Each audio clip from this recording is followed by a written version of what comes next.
Some political parties in Zimbabwe have criticized the newly gazetted nomination fees for candidates who want to participate in the 2023 general elections. The Zimbabwe Electoral Commission gazetted that a presidential candidate must pay $20,000, and that's up from $1,000 paid in 2018. According to new regulations, an aspiring member of parliament will pay a candidate fee of $1,000, whilst local authority and Senate aspiring candidates will now pay a sum of $200. Political parties fear that there will be less candidates on the presidential election ballot paper than ever before. The 2018 election was contested by 23 presidential candidates. There were also concerns that parties that did not receive any funding under government's Political Parties Finance Act could find it tough to sponsor candidates for the election.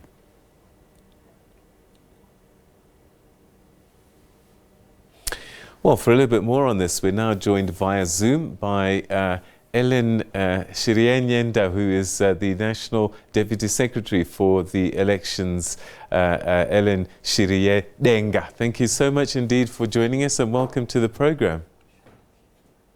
Thank you. Good evening. How are you? All right. So I see you're wearing your CCC shirt, which means that you're part of those voices that are concerned about these fees that are being levied.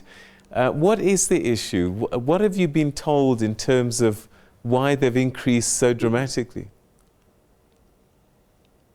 The only communication that we have received, which is official, is from the spokesperson of ZEC, when you are saying that, when I was trying to justify the increases, saying that the increases indicate, the commitment by the candidates,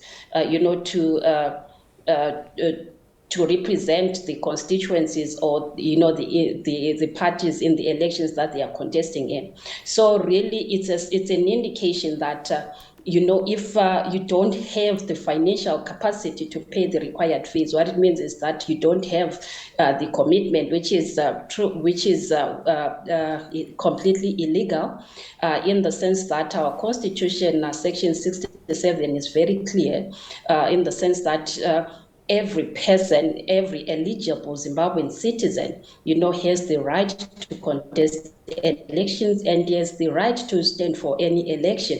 So really what it means is that, these new fees that have been gazetted, they are illegal, unconstitutional, and they are completely discriminatory, and they are, we perceive them as an indictment, to the democratic ethos of this country. It's more of a consolidation, of the authoritarian regime that we are faced with. Because when I say consolidation, one issue that we've been highlighting as the opposition in Zimbabwe and on other electoral stakeholders is the interference of the Minister of Justice in the operations of ZEC. And clearly, and even from the, from the gazette that was issued, it came about after consultations and after approval with the Minister of Justice. So clearly, this is one way of ZANU-PF, consolidating its authoritarianism in among Zimbabweans.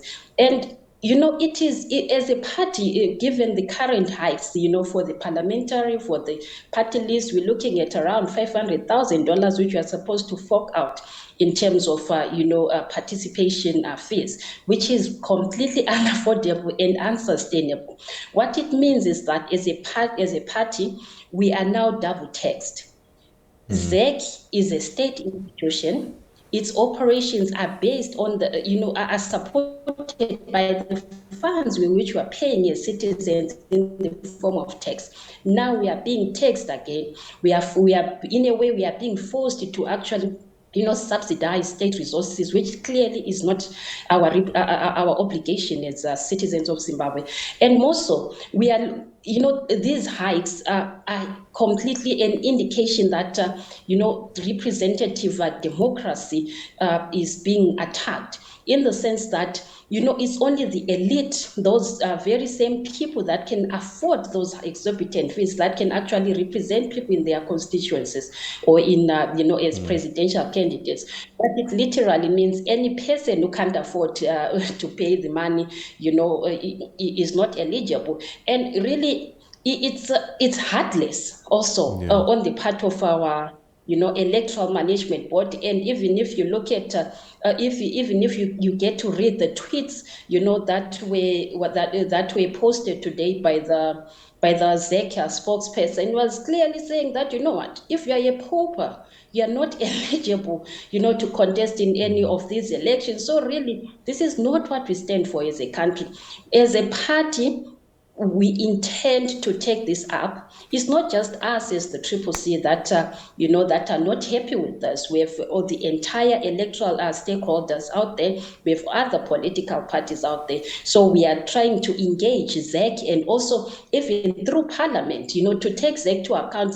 Ask ZEC, why are they, increasing those fees? And by the way, the hike is not just on on candidate nomination fees, but also even on the voters' roll. We are now compelled to pay about $200, to acquire just a disc of the voters' roll, which really costs less than $1. And now, even for those that want to observe elections, they're now supposed to pay fees that range from $100 to around $400. And what it means, the democratic space is closed. The ZEC is in a way closing, the ability of stakeholders locally and outside to scrutinize its processes. The fact that some local observers won't be able to afford, the accreditation fees. What it means is that they are not able to validate and verify, the elections at the end of that day. And same applies to the voters' roll. The exorbitant fees that are charged for this voters' roll, surely that will also affect our, our ability to actually to analyze the voters' roll, to audit it and see if it's fit, for a free and fair, credible elections. And by the way, we have raised queries as a party with regards to the state of the voters' roll. And we wrote to ZEC sometime in February to say we've done a preliminary audit of the voters' roll. We noticed a lot of discrepancies, which we hoped ZEC will take into account and sit down with stakeholders and rectify them. But that was not done. And now we are going for delimitation. We are going for the harmonized elections in 2023.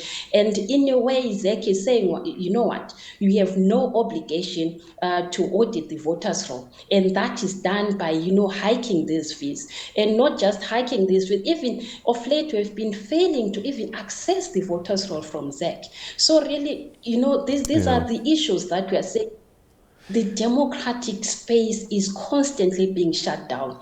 And as we approach 2023, we intend to see to it, engage all other stakeholders through all democratic means, through dialogue, to see that all these, electoral reforms are put in place, with, in particular, even the gazetting of these fees, which we feel are closing the democratic space for us. And the basic ethos of any electoral system is that, we should have a system, an election that is simple, that is verifiable, that is transparent.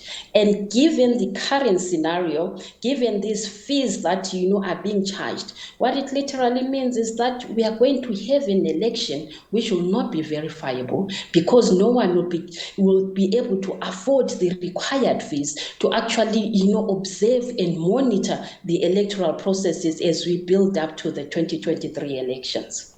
All right. So, breaking it down, from what I'm hearing, what you're saying is that citizens might not be able to vote for the people that they want to be their voice in Parliament.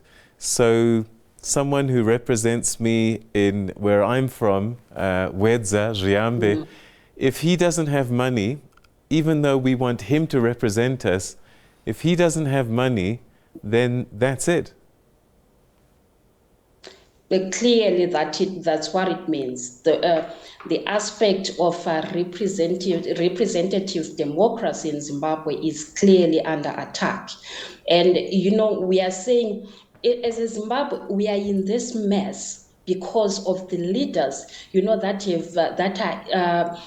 that have been elected into the system, that are in ministerial positions through corrupt means, and those ministers that are in cabinet, those members of parliament that are being charged of corruption, they've accumulated a lot of wealth, and they are using that, for their campaigns, to garner support in their respective constituencies. So if we have a credible and honest person out there who is believed by the community that he can represent them well, but because that person cannot afford that $1,000, then what it means is that that person is out of the race, because $1,000 is a lot of money, for the generality of Zimbabweans, given the economic turmoil in this country. Surely it's unaffordable, and as a party also, it's our obligation to carry that cost, for our candidates, but it's unsustainable.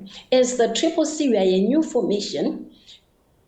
We don't have much funds. How close the democratic space has been closed, and even currently we're talking of a PVO bill, which is coming into place for those. We have had organizations out there that have been conducting a lot of voter education, encouraging people to go and register to vote. And those people, in a way, they've been helping political parties with regards to the responsibility of ZEC, which it has been supposed to be, doing as per its constitutional mandate. But those organizations are being shut out. So what it literally means, we as the political parties, we continue to bear the cost of the democratic processes, which ZEC, he has the obligation and to cover. And clearly, as much as, even if you look at the amounts of monies that are being charged, when you go for the election, given these funds, what it means is that you will get $3 or $4, $5 million from the accreditation fees alone. So at the end of the day, we have a problem as a country. We can't subsidize the state. Already we are paying taxes. Those taxes that we are paying, they should actually fund, the electoral process activities, not we, the citizens. I just wonder, this is the Zimbabwe Electoral Commission process. If you make representation to the president, could he influence and perhaps have this reversed so that people aren't disenfranchised? It's not just about the president. It's about the system and the process. President is just an individual, is part of the executive, which I spoke about. Remember, I indicated that the Minister of Justice is currently and has oversight on the operations of ZEC. And clearly, these fees, he knows about them and has been consulted. And technically, in a way, the president is aware of those. So this is why, as we are saying, we are going to explore all avenues possible. For instance, we have Parliament. We have members of Parliament that sit there, and also we have cabinet ministers, and even the Minister of Justice, is accountable to Parliament. So we have asked our parliamentarians to raise that issue in Parliament, and also we are engaging ZEC as well to say, ZEC, what's your justification? And also we have an opportunity, to engage even other, political parties, because we have seen quite a number of other political parties in the country that have, voiced concerns, with regards to these fees. And also we have electoral stakeholders who are the watchdogs. And also possibly, we have the court action.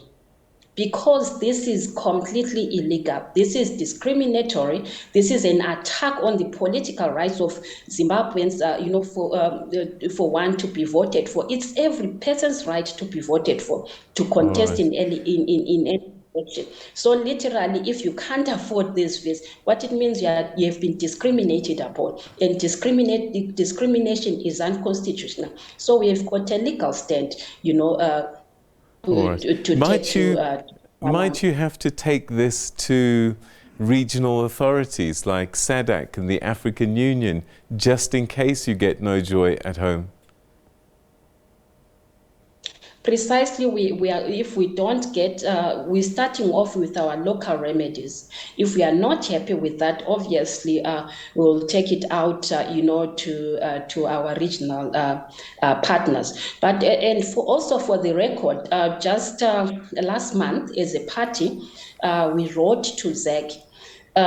With regards, in fact, ZEC all along, when we're trying to engage them, or with regards to electoral discrepancies, they'll say, no, you people, you're accusing us of rigging elections, and you should bring evidence forward. So what we did as a party, we produced a dossier dating back as far back as the 2018 elections, where we highlighted, if all the electoral, discrepancies, which at the end of the day culminated into electoral manipulation. For example, the issue of access of the voters' roll, which I alluded to earlier, the issue of accreditation, which also is we have communicated with ZEC to say these are the issues that we feel need to be addressed as we approach the 2023 elections. But we haven't received the response, even the regional bodies to that regard. We have submitted that dossier to say, in 2018, you highlighted all these issues, and also as SADC, for instance, and the AU, they came up with recommendations for electoral reforms after observing the 2018 elections. So we are saying those recommendations, they are still outstanding, and they were more they were targeting more the opening of the democratic space in the country, and which we feel the fee hikes closing that democratic space, and that is a serious concern. So if this is why we are saying we have written to SADC as well and highlighted our electoral concerns dating as far back as 2018. But if we don't get a local remedy with regards to this issue of the fees, surely we'll take it up with SADC as well. All right, Ms. Shiriyedenga, we're going to have to leave it there. Thank you very much indeed for joining us. Thanks for your time. All right, that's thank you, and God evening. The Citizens Coalition for Change's National Deputy Secretary for Elections, Ellen Shiriyedenga, telling us about their concerns about the rise in fees, nomination fees for participating in the next elections. And just to give you an idea of just how significant the rise is, what would have cost you $1,000 to register for the presidential election in 2018, that fee has been increased by 1,900%.